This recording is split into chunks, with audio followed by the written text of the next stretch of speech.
It's all right.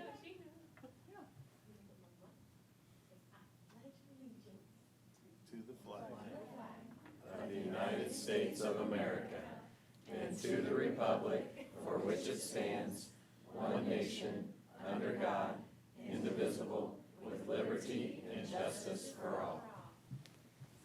Good job. She's like, Mom, when I practiced, there weren't this many Yeah. Wait, we have something.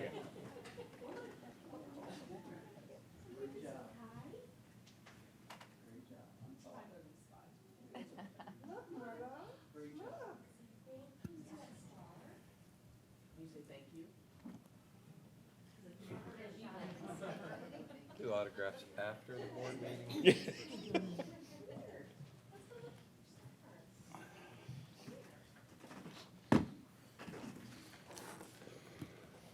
Thank you for the rendition of the pledge. Now we'll move on and take a look at the agenda. Has everybody had a chance to review the agenda? And does anyone have any questions? Do I have a motion? Mr. President, I move we adopt the agenda as presented. Do I have a second? Second. Thank you, Mr. Alexander. Mr. Russell, all those in favor, please signify by saying aye. Aye. Opposed?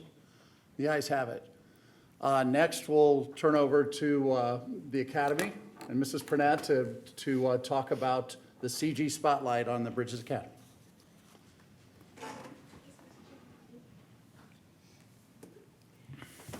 Hello. First, we'll start with our teacher spotlight, Amy Shalosky. Amy has been a teacher at Bridges for 6 years, but in education for over 20. Amy goes above and beyond for her students and families, not only at Bridges, but for the entire academy. She mentors new staff, provides a safe space for colleagues to learn and grow in their positions, and is a staunch advocate for our students, families, and staff. She isn't afraid to take on new challenges and always brings humor to any situation. Amy brings a wealth of knowledge and experience to our team, and we're better educators because of her. Thank you, Amy.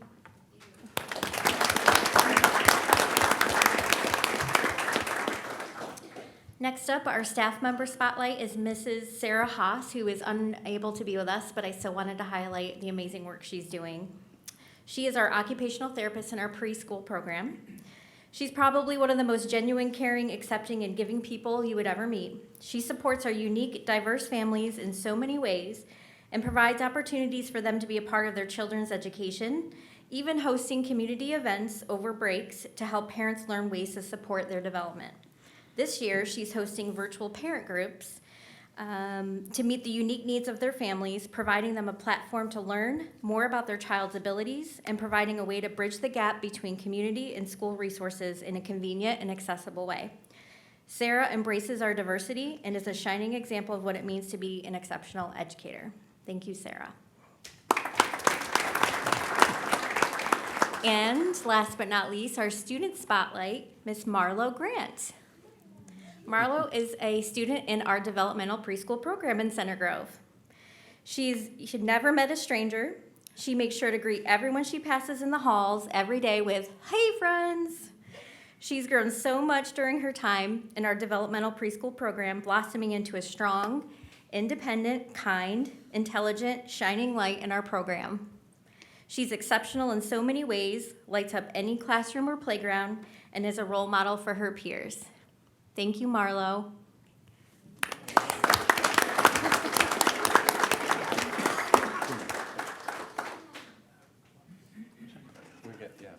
We get all three.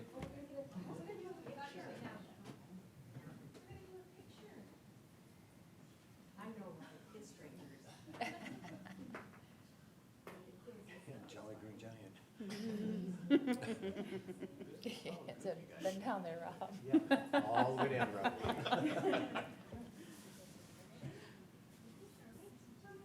We don't have to duck. I know, take that.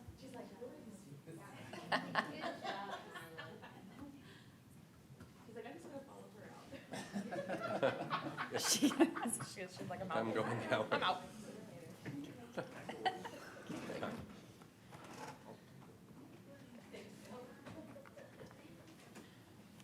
Thank you for that. It's always good to hear from the academy and our other schools on the spotlight. Next, we move to public comments, and I know we have Good for the Grove coming up later, and there's a couple folks who've signed up for that, and we also have a budget hearing, but nobody signed up today for public comments at the board hearing, so we'll move to the next agenda item, which are the consent items. We've all had the opportunity to review the consent items. Are there any questions or comments related to any of the consent items? Hearing no question or comments, do I hear a motion? Mr. President, I move we approve the consent agenda as presented. I second. Thank you, Mr. Alexander. Do I hear a second? I second. Thank you, Mrs. Counts. All those in favor, please signify by saying aye. Aye. Opposed? We hereby pass the consent items. Next to the action items. The first action item is a recognition of Mr. Ivan Smith. And I'm going to read a resolution that we've read a couple of times now. We wanted to do it tonight so that we could have a bunch of tennis players here and Mr. Smith also. He's meant a lot to the community and a lot to the program, not only as a teacher, but as a tennis coach too. So let me read the resolution. It's a resolution honoring Ivan Smith and approving the Center Grove High School varsity tennis courts being named Ivan Smith Tennis Complex.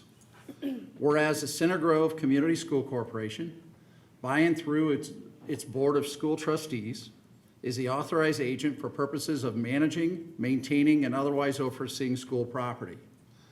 And whereas Ivan Smith has been a tireless and lifelong advocate for the tennis program in the Center Grove Community School Corporation, and whereas Ivan Smith is recognized as a leader in Indiana high school tennis, and whereas Ivan Smith has been a dedicated and faithful servant to the Center Grove Community School community through his service as a teacher, department chair, and coach over 47 years of dedicated service to the Center Grove Community School Corporation.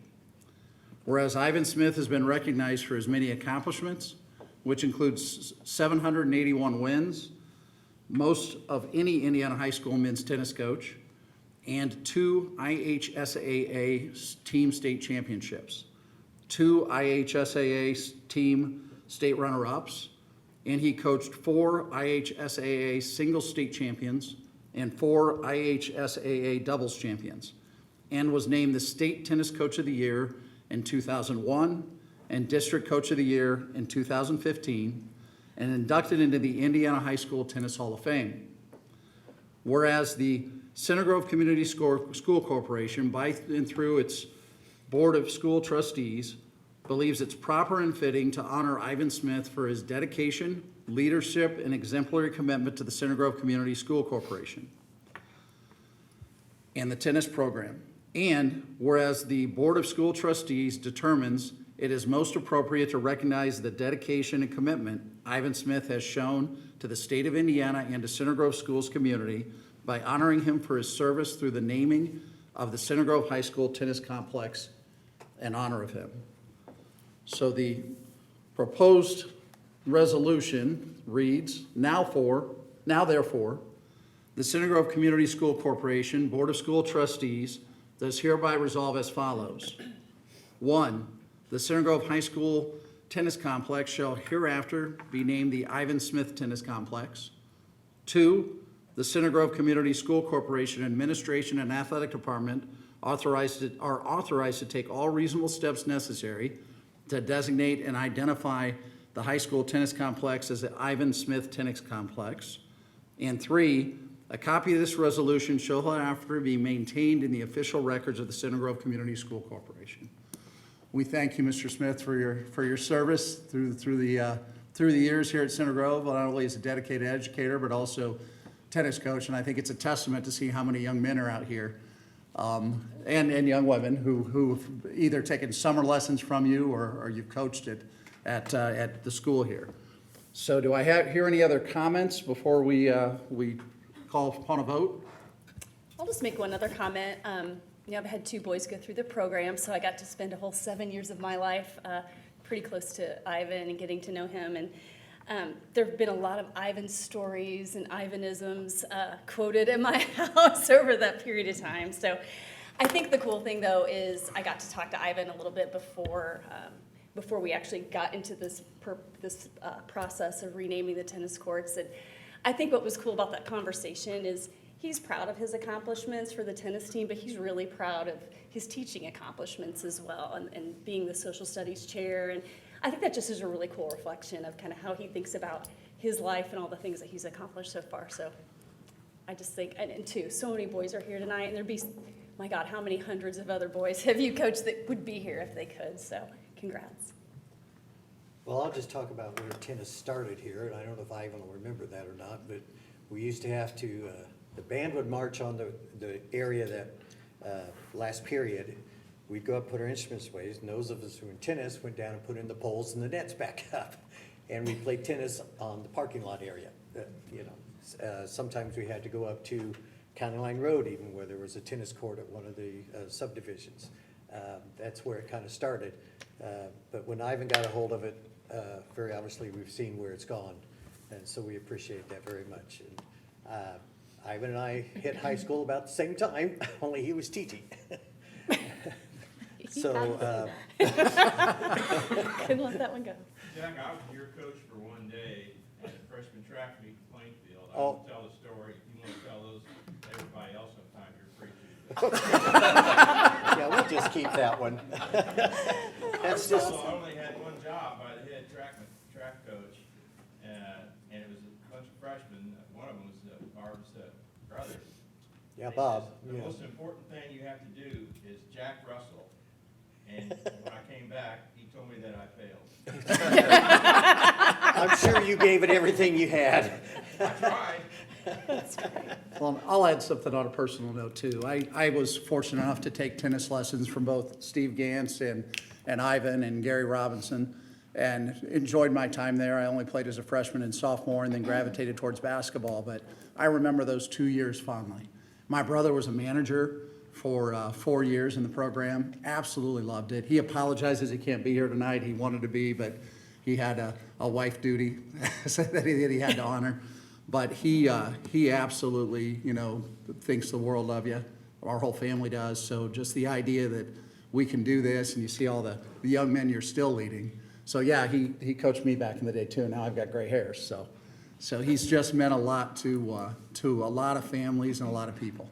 So I thank you. By the way, Steve did say, my brother, he took as many of your classes as possible too, because he enjoyed you as his teacher as much as he did as a mentor with him managing for you. I forgot to mention, we had wooden rackets. And you had to put them in these frames, otherwise they would warp. Not that I'm dating myself. Any other comments, or Jane, do you want to make the motion? Sure, I'd love to. Mr. President, I move that we approve the resolution naming the high school tennis courts the Ivan Smith Tennis Complex. Thank you, Mrs. Dunnigan Smith. Do I have a second? Second. We all second. Everybody second. Can I get on that too? All those in favor, please signify by saying aye. Aye. Opposed? The ayes have it. Congratulations and thank you for your efforts over the years.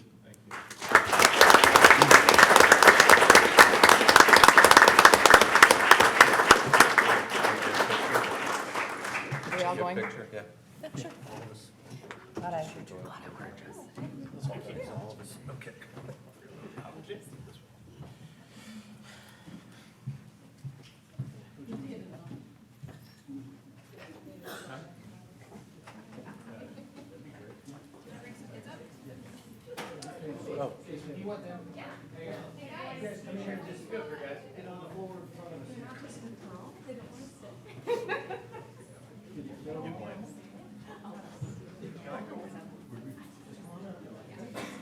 It's okay, just like fit in between these two guys and we'll just roll the floor.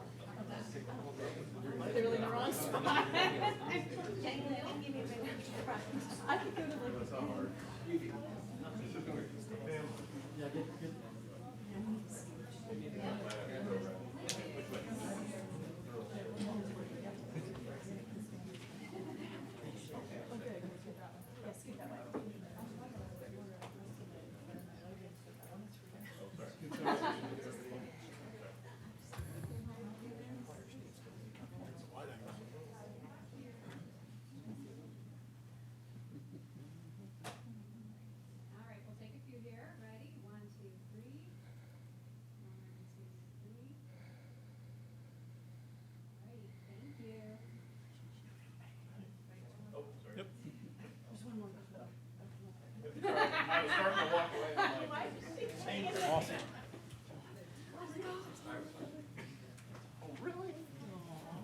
I'll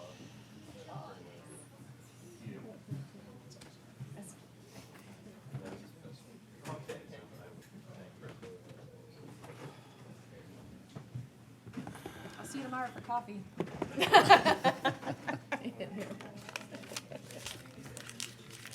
I'll see you tomorrow for coffee.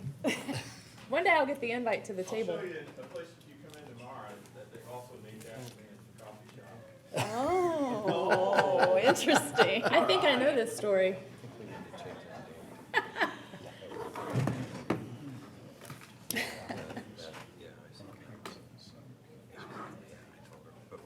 Which coffee shop is he talking about? Strange brew every morning. What? Strange brew every Oh, morning. it's strange. I used to go there. Just happened. One day I'll get invited to the table. Is that the table at? Strange brew. Oh, yeah. They're young on Fridays. I That's thought. the honors to get invited to the table. He's always there. Wow, that, we just lost a lot of tennis players. For sure. Al, moving on, next on the agenda is the Purple Star School designation, and I'll turn it over to Dr. Long. Which, I thought Christie was going to do that. Are you going oh, she took the dog out. All right, hang on just for a minute. We can wait for Christie. Mine said, Oh, it does say I'm going to present it, isn't it? So, if you remember a few years ago, we added Center Grove, our middle school north as a blue star. Christy, I thought you were gonna give this, I'm stumbling along here. The purple star designation. The high school is asked to be able to do that, and to be able to do that, we need to, the board needs to pass a resolution. It's just displays, it's for schools that display a significant commitment to service members, veterans, and students, and families connected to our nation's military. It's valid for a 3-year period of time, and it comes from the Indiana Department of Education, so we'll have to renew this. And there's not a blanket where we can do this for the whole corporation. We have to do it for each individual school that wants that designation. So tonight, we're asking you to approve the resolution for the high school to become a Purple Star school. thank you, Dr. Long. Does anyone have any questions about the request for the designation as a Purple Star School? Was this like something we applied for, or? Yeah, it's you have to do certain things. You have to have a space on your website. You have to have yeah. I caught that, but we applied for this. Correct. Right. Awesome. Yeah, it wasn't awarded to us. It's something that you have to Okay. apply for and prove. And we did it, it's been 2 or 3 years since Middle School North did this. Okay, I thought we had Yeah. another school that had done it. Yeah, I was hoping we could be able to do a blanket for all of Right. the corporation, but it has to be Per school. individual. Okay, very cool. Do I hear a motion? Mr. President, I move to approve the resolution of the Purple Star School designation. Thank you, Mrs. Counts. Do I hear a second? Second. Thank you, Mrs. Delegate Smith. All those in favor, please signify by saying aye. Aye. All those opposed? The ayes have it. Thank you. Thank you. Next, I'll turn it back over to Dr. Long. He'll present a first reading of proposed policy revisions. This is a first reading. We will not be taking a vote on these tonight. We have 2 readings of a policy proposal revision, so the second reading will occur at the next meeting. Dr. Long? So this is an existing policy that we have, it's Board Policy 9160. The change that we've added to this is the ability for us to control the broadcasting rights. After our attorney reviewed this, she felt like we needed to be a little more specific about that. So the changes include, sorry, I'm scrolling to it. That it mentions that the school corporation is the sole and exclusive owner of certain proprietary and other rights and interests to the marketing and broadcasting of school events. And the other change was, oh, thanks. Couldn't find it on my, that recordings can be made by parents or other members of the audience for personal use without restrictions. but we need to make an announcement that they can't rebroadcast that. And I've sent an email to our attorney to ask clarification, so I don't think it's intended, like if my son makes a great play, that if I have it on my iPhone, that I can't put it on Facebook. I think it's really intended that it can't be the entire event rebroadcasted for pay, but we'll clarify that before we read this for the second time. But those are the two changes to that one policy, 9160. Thank you, Dr. Long. Do I have any questions or comments as it relates to the policy revisions? Other than the clarification I already noted, no. No, and I think that was the intent that I understood too, is this wasn't to stop grandma from posting Right. when somebody does something great, it's just broadcasting an entire. Right, and we've had more people want to broadcast an event, a game, a match or something, and this gives us a little bit of control over that we've not had in the past. And so felt like this was important for us to be able to do that. Any other questions, comments as it relates to the proposed policy revision? There's no vote to be taken on this tonight. We'll have it back on the agenda next month. Moving next, I'll turn it over to, well, actually, Dr. Long, if you want to start with our budget hearing. Oh, yeah, we'll turn this over to Dr. Taylor, who will give a presentation for this year's budget. Oh, the script part? Okay, that's fine. Oh, this evening is the hearing? Yeah. This evening's board meeting's been appropriately advertised as a hearing in the 2026 budget, the bus replacement plan, and the capital projects fund plan. I now open this public hearing. I'd like to call on Dr. Taylor to provide an update on the budget, and he'll make a brief presentation with some slides. Dr. Taylor? We had that word brief. Yeah. I will be brief as I can be. No, honestly, you're right. We need to hear it how it is. All right, we're ready. So for this year's budget, some key important dates. This was publicly posted on the Gateway website. That's the legal requirement. We also posted our bus replacement plan and capital projects plan on those same dates. And that was more than 10 business days before this hearing. Tonight, we will have a hearing not only on the budget, but also on those two documents I mentioned. This constitutes our bus replacement plan and capital projects plan hearing, which are required by law. We will then ask the board to review these and bring them back for recommendation on October 20th for official approval of the plans and the budget itself. Next slide, please. We're gonna go through about 9 different areas, but each one only has about a slide, so it's not too much. And I'm not gonna go through these because we'll just go through them. You can kind of see the layout of where we're gonna start at the big picture and then work our way down to how things are operating. So the first thing I want to talk about, legislative changes, and that was my joke about being brief. It's been quite a year in the state of Indiana for local government finance, not just schools, but all taxing units and entities throughout our state.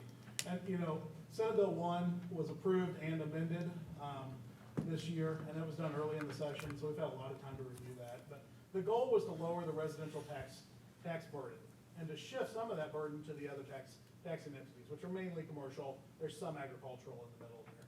Well, Center Grove's an 81% residential property district, and so any changes for residential taxes really does impact us. There's not a lot of commercial to shift that burden to. And so you're gonna hear, and I'm gonna share some of those things that we've done to absorb those big changes. But in short, lower tax bills, simply, they have to mean less funding for all taxing units. Therefore, as we talk through this, you're gonna see not just the school corporations, but other taxing units will need to increase their tax rate, higher than what they had asked for in 2025. And just by raising that rate, it doesn't necessarily mean that there'll be more money. You may have to just raise that rate to get back to the funding level that you received in 2025. And that's what we're gonna talk through as we work through here today. The other addition to Senate Bill 1, and this was something amended late in the game, it's a post-tax cap credit. This is 10% of the tax burden, or $300. It's the lower of the two. And this one's really impactful because it's actually gonna hit our debt service fund. That's a fund that's been protected for as long as I can recall. We have minor hits to that from tax caps in like the $60,000 and $70,000 range. Well, this is gonna go to $2+ million. And so our debt service fund, which is what we use to pay our debt back and our mortgage, is going to be impacted as we move forward. And so we've got to make up that revenue loss in that fund. The second major bill then is the state budget. This was House Bill 1001. Medicaid constrained the state budget significantly. They were clear about that up front. It represents almost as big of a share as education does in the budget now, and it continues to grow annually. And so that's something we're gonna have to maintain and work with throughout the upcoming years. But in an effort to give a 2% increase, which the state really wanted to do, they wanted to give a 2% increase in both years. They reduced some of the special grants, and this really impacted Center Grove because as a large comprehensive school corporation, we have a lot of students who take advantage of these grants. CTE is our vocational grant, so those are career courses offered not just at Center Grove High School, but a lot of them are offered at C9 Vocational School. Special education and our grant that serves students with special needs was reduced. Academic performance is a really big one for us. This was an area where really this cut, while it only was a fraction of percentages, for Center Grove, we lost about 2/3 of this money, just simply because of the way it was changing. And we do have strong academic performers, and we qualify for a lot of that funding. Non-English speaking, not a huge grant for us. It's around $100,000, not cut a lot, but one I wanted to mention. So when you boil all those changes down for Center Grove, then the actual increase for us is about 1.8% in 2026, and we're projecting 1.6 in 2027. Now that includes new student population growth. If I remove that growth, you'll actually see it's 1.3 in both years. That's what the impact of cutting those grants did to us. It kept us from getting that 2% each year. Another big point, we've talked about this a few times, the basic tuition support now includes revenue for curricular materials. So that's baked into it, and we will get those in monthly installments instead of one big drop each year. They did remove the income limit on vouchers, and there weren't a lot of households in the state, but it now makes 100% of homes in Indiana and households are eligible for vouchers. And so we will see a slight uptick next year. Hopefully not the same upticks we've seen over the past years when this number has really changed. And then finally, one real negative change is there was a change in the teacher appreciation grant. I do think the change was made to promote competition. What we've really found though is it's really negative competition between not just teachers but school corporations for this money. We went from a grant that rewarded teacher performance really en masse to one that's very limited to only 20% of our teachers, and they have to produce a lot of work to qualify for that. And so it is a real negative. And we've been talking to our teachers about that multiple times since we found that out, letting them know to expect a big change, and even spent this week in our guiding coalition having a really deep conversation about those changes so that we can share that with the teachers broadly as we move forward down this path together. I'll pause there for just any questions on legislation or anything to add, and if not, we'll move through the rest of the contents very similar to what we've done in prior years. Albeit negative, we want that money. Yes. I mean, it's a catch-22, so to speak. That's true. We don't want Center Grove to get no teacher appreciation dollars, but it is difficult, the pain that we're gonna endure just to get the 20%. Yeah. Okay, we'll move forward then. Enrollment, we actually were a little concerned about enrollment. So in our community, we're seeing less students at the elementary age, but that growth was overcome, not just this year, but last year, by growth at the secondary age. That's not just Center Grove. There are some statistics and population growth that would show that's reflective of the entire state of Indiana. We just have smaller cohorts of kindergarten kids coming in versus the high school kids that are graduating. Our official enrollment, I'm projecting at 9660, and I'm actually a little off my game this year. I'm about 6 off as of today. And so that's one of the biggest discrepancies that I've had. So Mr. Alexander will hold that against me, but I do think we'll land probably just under that 9660 when everything shakes out by count day on the 1st. There's the funding. You can see we now receive about a little over $7,200 per student. That does include $158 for curriculum materials. Next slide, please. As I mentioned, we do have to share the capital asset plan that's posted on the website. I'm not going to go too in depth. It's large projects that exceed $10,000. We are supplementing that plan with the use of GO bonds. We've been doing that since 2010, and that is to supplement the equipment and hardware that we would normally buy out of the operations fund to pay for these capital assets. We buy those out of our debt service fund, and that's going to be $8.1 million as we talk about the 2026 budget. Next slide, please. You can see a detailed listing then how that breaks out. Money that's in the actual operations fund spent on the asset plan versus money that's in the bonds. And we'll just scroll right through. This is hardware, technology, and security equipment for the most part. It does include the purchase of our school buses. We moved those a few years ago. We are incrementally raising that by $50,000 until we get to 100% of the school bus cost each year. Slide, please. For the bus replacement plan, we plan to continue to replace 8 buses. That's 7 regular full-size buses and 1 activity bus per year. We're gonna forego that in 2029. There's some big changes that hit us in 2028 in the Senate Bill 1.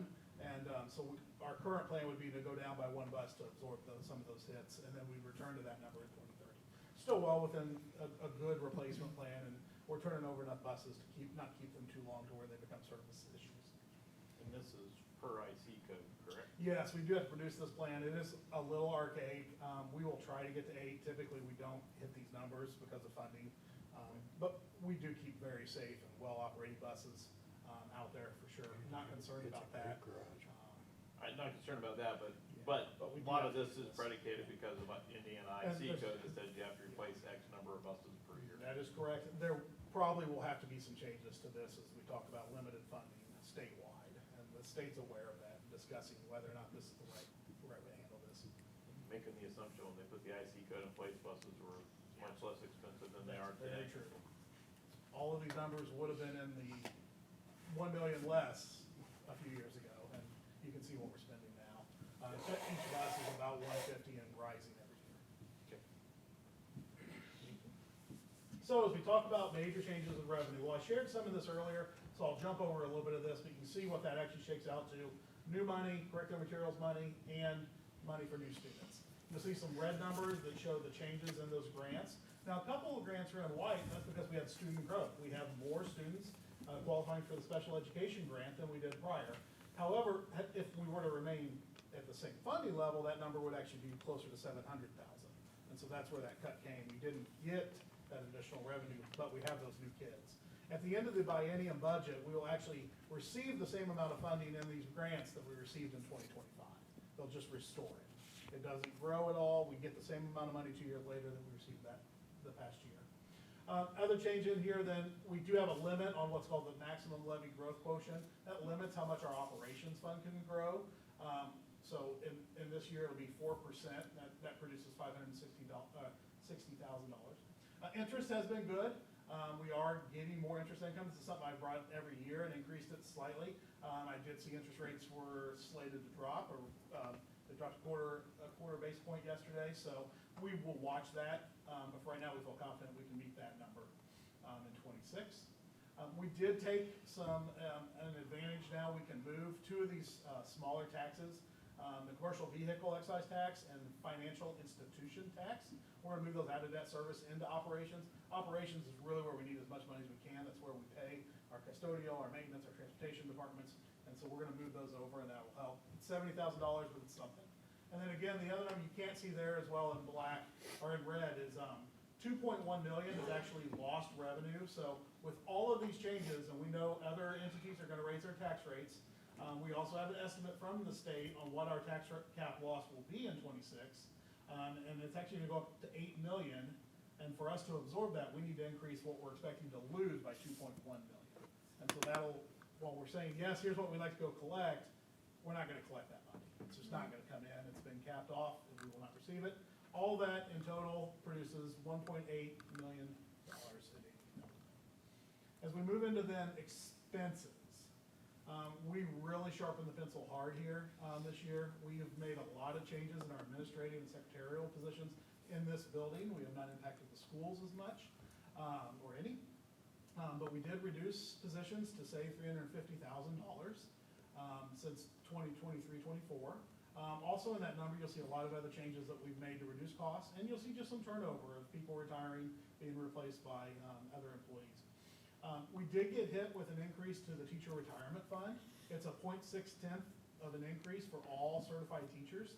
And so you can see that number there. That's something we don't have any control of, and it's effective January 1st. Health insurance premiums, we've had a couple rough months this year, and we need to make sure that reserve level stays the same. We'll have a meeting on this next week to discuss more in depth some things we can do to help this number, but for right now, we're projecting we need to get about 6.4 in new premium from the corporation and 1.5 from the employees. Now, the corporation already pays about 80 to 85% of the healthcare cost. And so when we talk about our 6%, that's about 8 times what we're talking about for the teacher percent, as far as dollar for dollar. And we'll share more of that as we move through bargaining and share some of that information in the upcoming months. Again, curriculum materials, as I mentioned, that's new to the education fund. We've been paying that out of a separate fund. For us, that's $1.5 million in revenue that turns right around and it's being expended, because we're exceeding that amount currently. Property casualty insurance is up for us. This is mainly roof and wind damage. The reason this is up is we didn't take as big of an increase last year, and so we're catching that up, because the premiums went up on us after we could close the budget last year. Some good news then, in a lot of areas here, utility savings really paying off for us. So a little over $500,000 in utility savings, and this is directly due to our solar and our geothermal projects that we have going on. We also anticipate next year, when I bring the 27 budget, another $500,000 savings in there from that work. We also reduced fuel. We've been looking at the fuel cost, and we're expecting them to go up $3.50 to $4. They've really maintained a lower level, about $3, especially in our co-op pricing, less than that. So we feel confident we can pull back the fuel budget right now. It doesn't appear like it's going to continue to rise. Again, there's the savings from moving $50,000 more in debt service for the buses. And then we really sharpened the pencil on all of our departments, our sub-accounts, and some of our school accounts to reduce a lot of money in spending there. Things that we could either move to the bonds into debt service, or things we could just go without. We did, however, not go without hiring new teachers. While we're up 64 students by projection, we've added 7 new teachers and 1 IA. And that, you can see that cost in there. And then we also list the retirement savings. That's a bonus, and we turn that right back around and put that into the teacher compensation pie. And so when we get to the very last line, the good news is with all of these reductions in expenses, we are still able to offer an increase to our staff. We've built a budget on a 3.3% increase for teachers and 2% for the other groups. Those numbers will change as we get into collective bargaining, as we talk about what we want to do for the other employee groups. But those are the numbers the budget was built on at this time, and you can see that cost. So all that expense adds up to about $1.9 million, $35,000.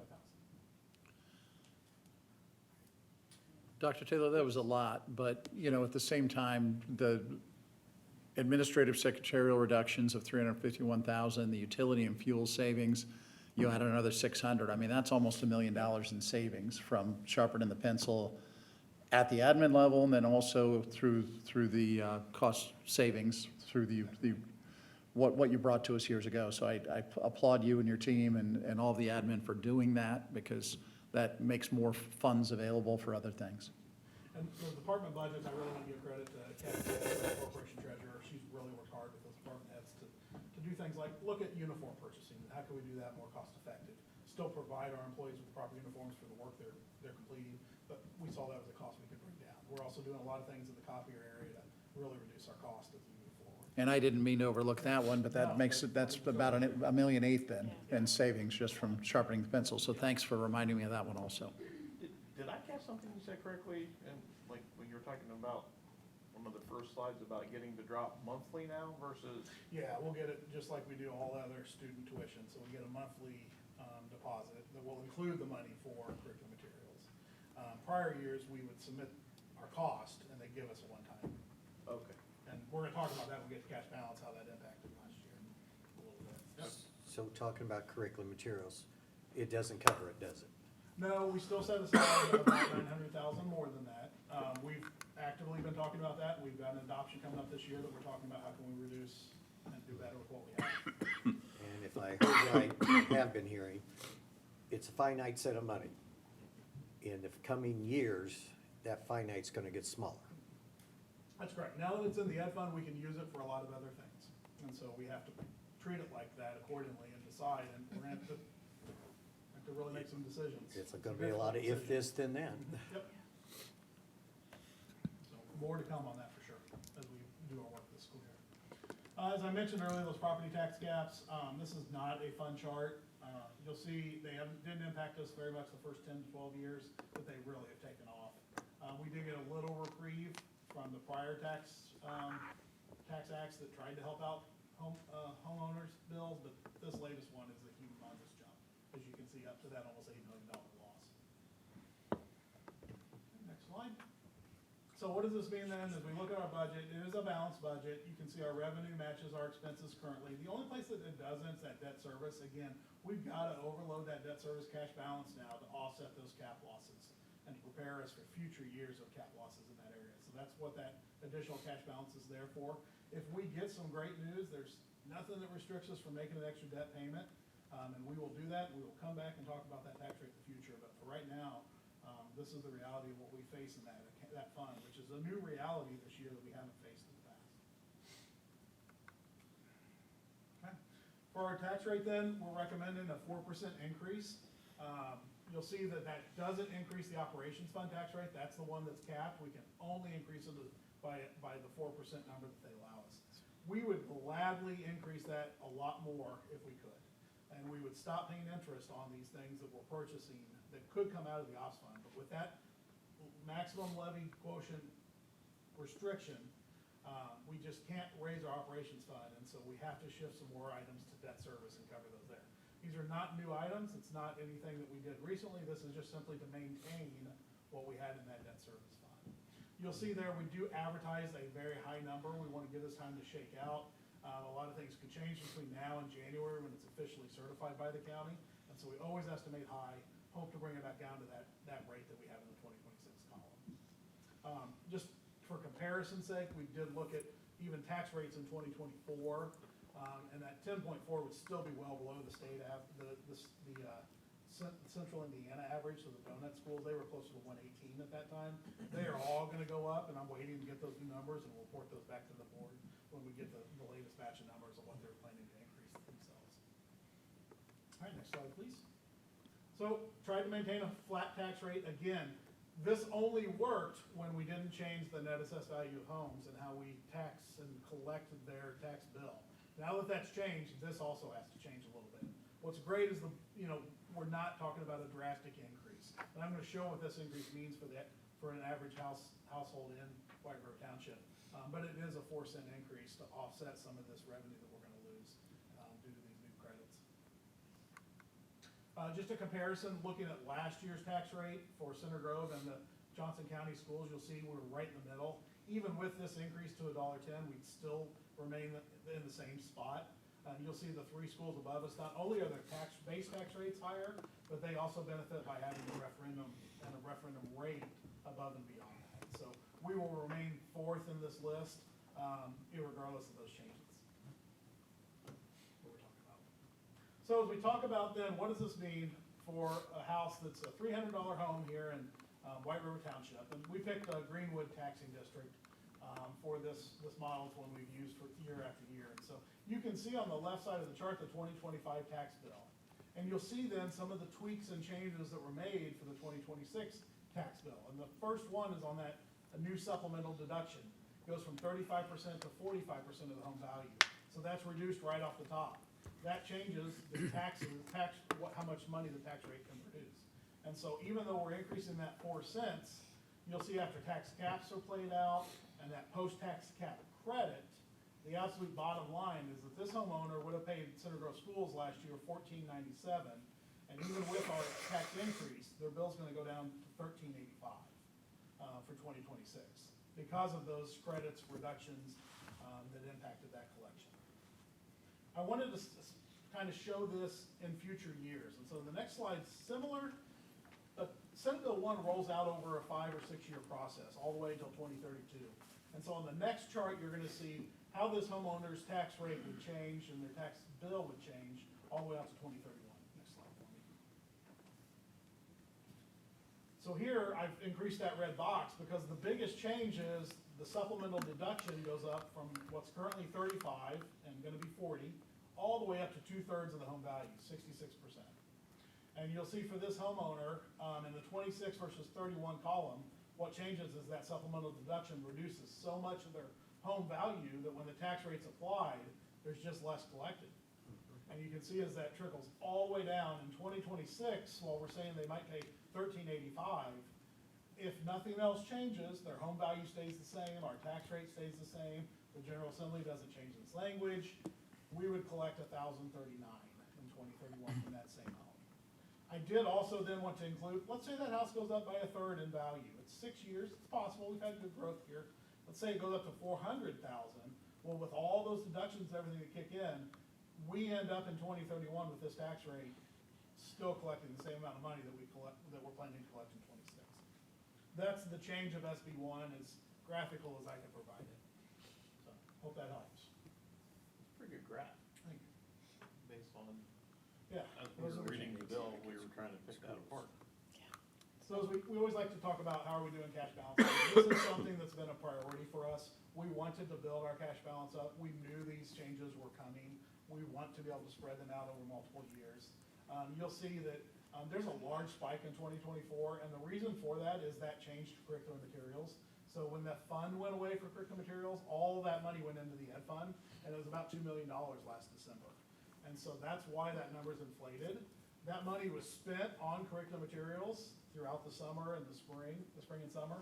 And so I'm projecting now at the end of '25, a little more realistic cash balance. And then you'll also see it does continue to reduce though as those tax caps keep going up on us. That's just something that we're gonna have to deal with. And the nice thing is we're not talking about taking all that cap loss in 1 year. We can spread it out over the next few.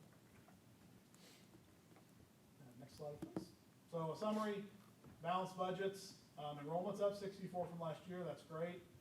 Tax rate's up a little bit, but the actual money collected from a homeowner will go down. And you'll see that in that annual impact for a home is $112 less for a $300,000 home. And I just want to point out too, all of this has been published, next slide please, published on our website. Ms. Conrad does a great job, even added some new charts and slides and some new bullet points to really highlight how we spend our money. We've been available for a few weeks now. You can always reach out to ask us any questions if you don't have an answer out there. But we'd like to be transparent in this process, try to share and educate as much as we can.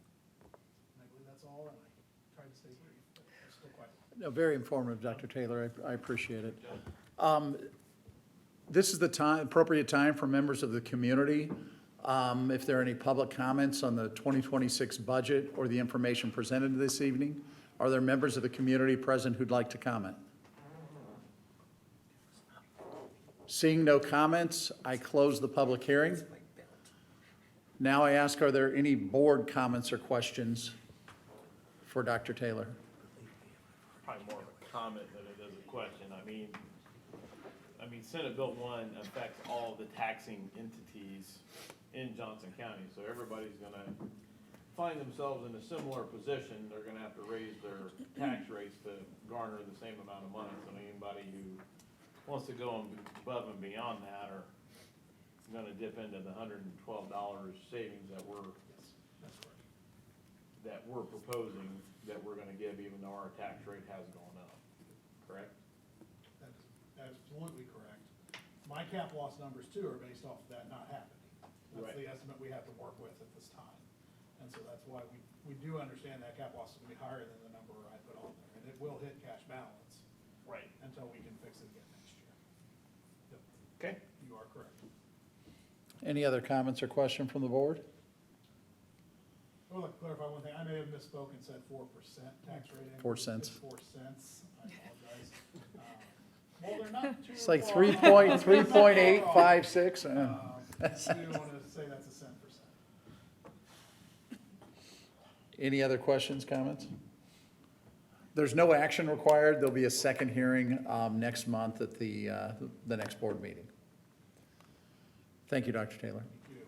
Now we move to the 10th Amendment to the lease for the 2026-2028 district-wide long-term capital maintenance and equipping project. I will be brief on this one. So this is an action that we have, the board must take this evening, and we're recommending that they approve this. There will be a formal public hearing on this at the October 20th meeting. But this is the addition to the lease amendment to allow us to continue the work that the board approved over the summer. It's our 2026 through 2028 district-wide project. So it's those bonds I talked about in the budget presentation. This is our school bus purchasing. This is any projects we're gonna do over the next 3 years. This gets the ball rolling so that the legal documents can take course. So that's all we need to share this evening. I'll entertain any questions you may have beyond that, and we'll dive a little deeper in October on it. Any questions or comments from the board? Hearing none, do I hear a motion? Mr. President, I move to approve the resolution of the school board preliminary approving the 10th Amendment to lease for a public hearing, the issuance of bonds and related matters. Do I hear a second? I second. Jane and I second.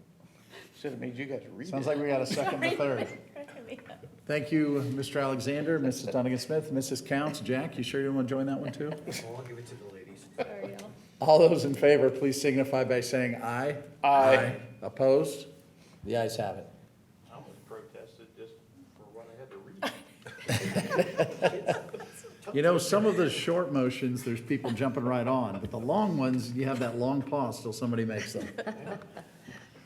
All right, so that closes our action items, and now we'll go to announcements. I'll start with just general announcements. We do have a Good for the Grove work session immediately following the board meeting tonight. Fall break is October 13 through 17. There will be no school. Our next board meeting is on October 20, 2025. We also have an executive session at 2 o'clock in the Learning Hub before, and the board meeting at 7. That is on a Monday instead of a Thursday. We had to change the calendar around because of other commitments. So that is on a Monday, October 20th. With that being said, Mr. Russell, do you have any comments to add at the end? Announcements? Well, just this past Monday and Tuesday, Dr. Long, Dr. Taylor, and myself went to the Indiana School Board Association Fall Conference. The format was changed a little bit, but still had a lot of good seminars going on there. And of course, discussion of budget was a lot of the discussion going on around the coffee table. Thank you, Mr. Russell. Mrs. Dunnigan-Smith, do you have any announcements tonight? I do not. Mrs. Counts? I do not. Mr. Alexander? I have nothing this evening. Mr. Taylor? Ms. Simmers?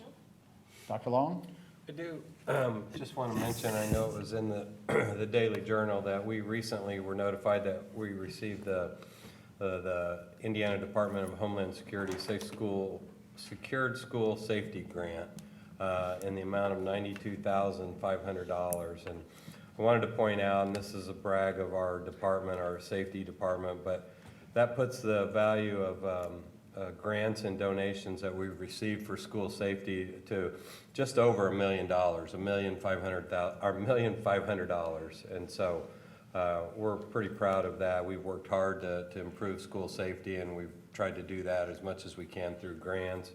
And we still have a federal grant out, and we should hear something on September 30th, but I think that's a really big achievement for our team. Absolutely, and I know Dr. Long is, even before he was our superintendent, as an assistant superintendent, was very involved in safety and security. So personal thank you to you for pushing those forward, both in your prior role and this role. I don't have any other announcements, so with that being said, do I hear a motion to adjourn? So moved. Second? Thanks, everyone. We're adjourned.